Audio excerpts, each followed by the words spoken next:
Are you having a hard time figuring out what to get Dad for Father's Day? You should check out Row 1 Brand's Vintage Pictorum Gallery. They have America's best sports art. With over 7,200 historic sports prints, you're assured to find something unique for Dad this Father's Day. Instead of a boring old tie, get him a historic baseball photo taken by Henry High Sandom at the historic Polo Grounds Stadium in New York City during the 1894 Temple Cup. Or, if he's an NFL buff, check out the 1963 vintage NFL poster. These are so good looking that you'll be amazed how they turn out. Shop now at sportshistorynetwork.com/row1 and save 15% off your order. This podcast is part of the Sports History Network, your headquarters for the yesteryear of your favorite sport. You can learn more at sportshistorynetwork.com. Indoor football.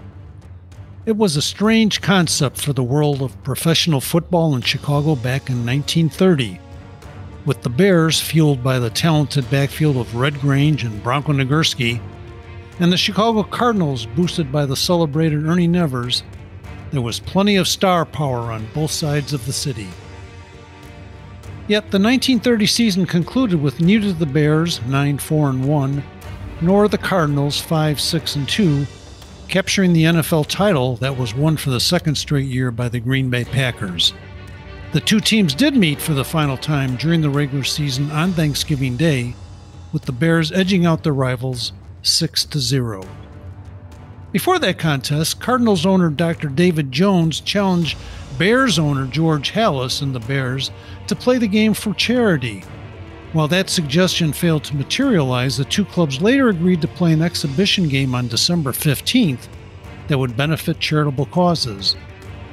Because of unsavory weather conditions being forecast, the leaders of the two organizations, Dr. Jones and George Halas, further agreed that the game would be played indoors at the Chicago Stadium. While this idea in itself was exciting, it did pose a couple of major problems, in the fact that the Chicago Blackhawks hockey team was in the middle of its season, and the stadium was the Blackhawks' home ice, literally. The floor was covered in ice, which was certainly not the best surface for a football game. In addition, no one had the faintest idea on how to stage a pro football game indoors. It simply had not been done in Chicago in recent memory. But there was some precedence for such an event. Chris O'Brien's old Racine Cardinals had played several games indoors at the Dexter Park Pavilion, which would later be the location of the International Amphitheater near the Stockyards in Chicago. The great Patty Driscoll played his first game with the Cardinals on January 4th, 1920, that's even before the start of the NFL, in a semifinal game of the Chicago Football League at Dexter Park. Even before that, the Cardinals butted heads with Driscoll on December 23, 1917, when the Cardinals played a scoreless tie with Driscoll's Evanston, Illinois team. The Munster Indiana Times reported that Driscoll was a casualty in this indoor game when he struck his head against the wall early in the game, and when the half was over, could not recall a play he had made.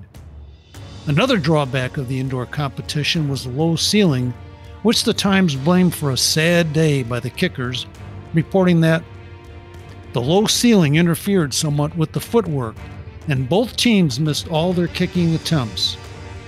And that would include a 60-yard drop kick attempt by Driscoll on the last play of the game, which would have won it for his team.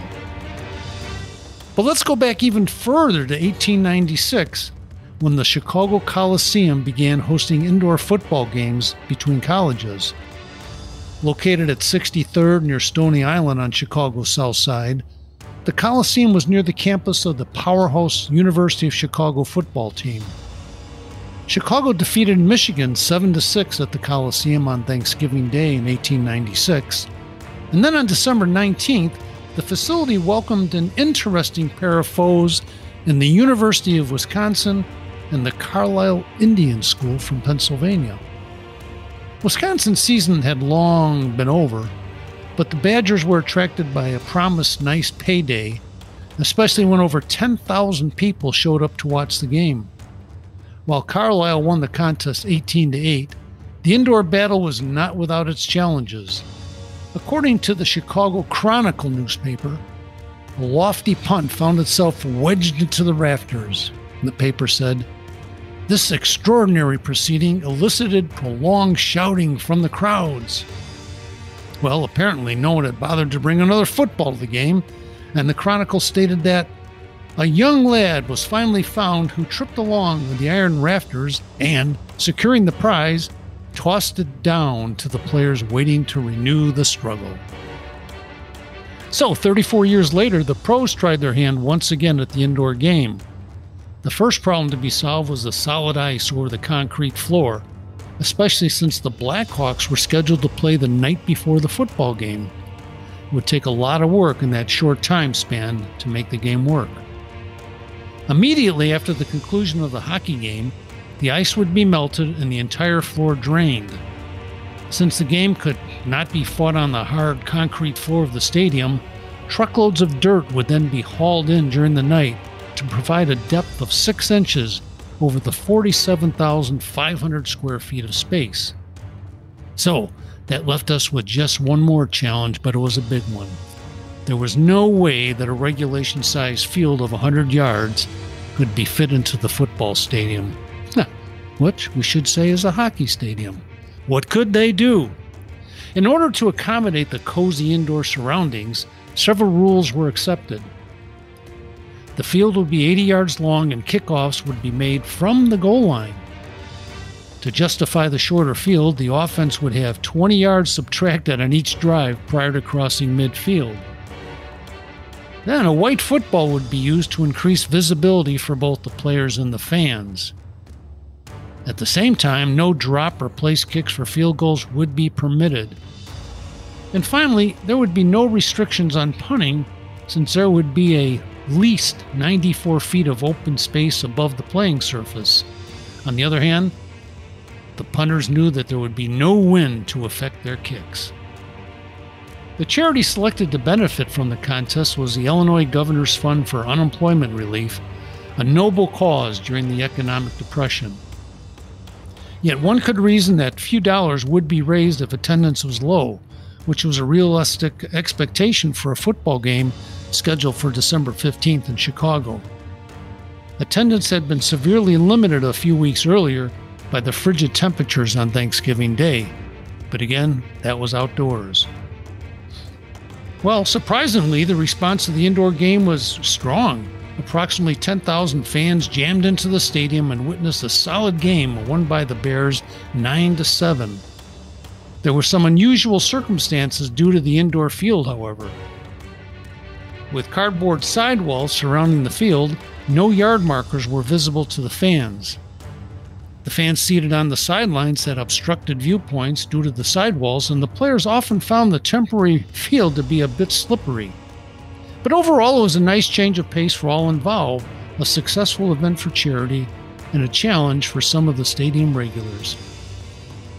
For example, the Tribune noted that the path of Ernie Nevers' extra point kick attempt in the fourth quarter would follow a path that would intersect with the stadium's magnificent pipe organ. The paper said Nevers then kicked from placement directly at the world's greatest pipe organ, the bullseye, for the 7th point, and it was good, although deflected by Ralph Waldo Emerson, the organist. Everyone had such a great time that there was talk of doing it again, although the most significant influence of this game would be 2 years later, when the Bears would play for the NF title in this very same location. Aside from deciding the 1932 NFL champion, the game would also inspire some much-needed rules changes that would finally separate the pro game from its collegiate counterpart. In 1932, the NFL had not yet adopted a playoff format. The championship crown was simply awarded to the team with the best winning percentage at the conclusion of the season. Tie games were ignored, and there were plenty of them. They were ignored in the standings, so when the Bears finished with a actually weird 6-1-6 mark, and the Portsmouth Spartans 6-1-4, it was decided that the two clubs were tied and would meet for the title in Chicago on December 18th. The game would count in the regular season standings, so the loser of this match would fall to third place behind the Dortmund Packers, who finished 10-3-1. Then, 2 days before the game, which was scheduled for Wrigley Field in Chicago, the battle was switched to Chicago Stadium after gloomy and frigid weather reports were received. Both clubs also knew that the attendance would likely be limited due to the expected winter climate. With the memory of the well-attended indoor game with the Cardinals 2 years earlier, George Halas had openly pre-planned for the possibility that the contest would need to be moved indoors. Once again, the game would be played on a shorter 80-yard field, although the Chicago Tribune claimed it was only 60 yards. But the dirt was already in place this time due to a just-completed visit by the circus. That was the good news. The bad news, unfortunately for the players, that there were a few souvenirs left over in the dirt from the elephants that had just been participating in the circus. In the end, over 11,000 fans witnessed the game, which was a solid crowd for mid-December in Chicago. In order to make the playing of the game more reasonable on the miniature field, a couple of key changes were implemented. Perhaps the most important was the decision to move the ball in 10 yards from any out-of-bounds line, which looked suspiciously like a 4-foot wall for hockey. This allowed plays to be initiated with some breathing room on both sides of the ball. During the regular season, the ball was placed fairly close to the sidelines on an out-of-bounds play, but more on that later. Another innovation was the placement of the goalpost right on the goal line, although field goals, again, were not allowed in this indoor game. The Bears managed to capture the title with a tight 9-0 decision. After 3 scoreless periods, the only touchdown of the game occurred when the Bears' Bronco Nagurski faked a plunge into the line and then pulled up and tossed a 2-yard scoring pass to a wide-open Red Grange. Portsmouth coach Patsy Clark wasted little time in expressing his displeasure after that play, since the rules at that time mandated that a pass could not be thrown unless the passer was 5 yards behind the line of scrimmage. According to the Chicago Tribune, which stated, the touchdown immediately was protested by Coach Patsy Clark of Portsmouth, who rushed to the field shouting that Nagurski was not 5 yards behind the line of scrimmage and that the forward pass therefore was illegal. Referee Bobby Kahn of New York ruled that Bronco had complied with the rules. And that was that. A couple of months later, the NFL implemented some significant rules changes that finally opened up the offenses and brought some differentiation between the pros and the college game. As George Halas told us in his autobiography, and I quote, "At the league meeting 2 months later, we made 3 fundamental rules changes. 1, passing was permitted anywhere behind the line. Patsy Clark's attitude was common. Nagurski will pass from anywhere anyway, so why not make it legal? 2nd, an out-of-bounds ball was moved in 10 yards, eliminating the usual waste of a down to gain room to maneuver. And for me, this, of course, was the birth of hash marks.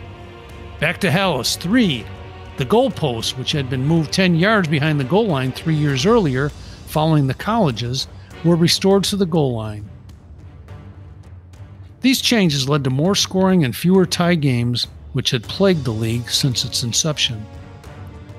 2 other imminent alterations that also eventually helped propel the popularity of pro football when the league finally established 2 divisions the next year in 1933, with the winners of the 2 divisions meeting in a postseason championship game.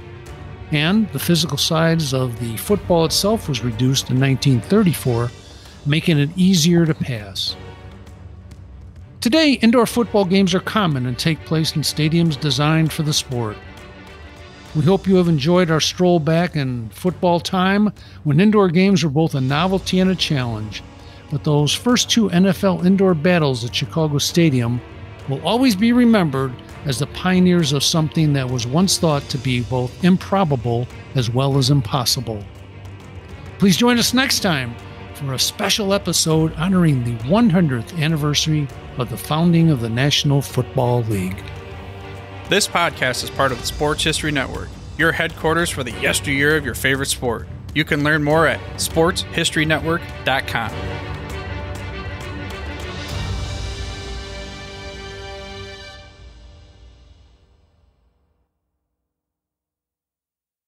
At the Sports History Network, we're all about sports yesteryear, and so we're so pleased to introduce you to Row One, an online memorabilia gallery and shop that brings your sports history to life anywhere. The Row One gallery includes over 5,200 gorgeously reproduced prints of team posters, game program covers, game tickets, advertisements, and more in baseball, pro and college football, pro and college basketball, and more. And any gallery item may be printed in a variety of sizes on wood, metal, canvas, acrylic, or poster paper. And in Row One shop, check out the thousands more of unique items with the retro and historical designs dating back to 1876, including t-shirts, long sleeve shirts, phone cases, mugs, blankets, pillows, towels, and even shower curtains.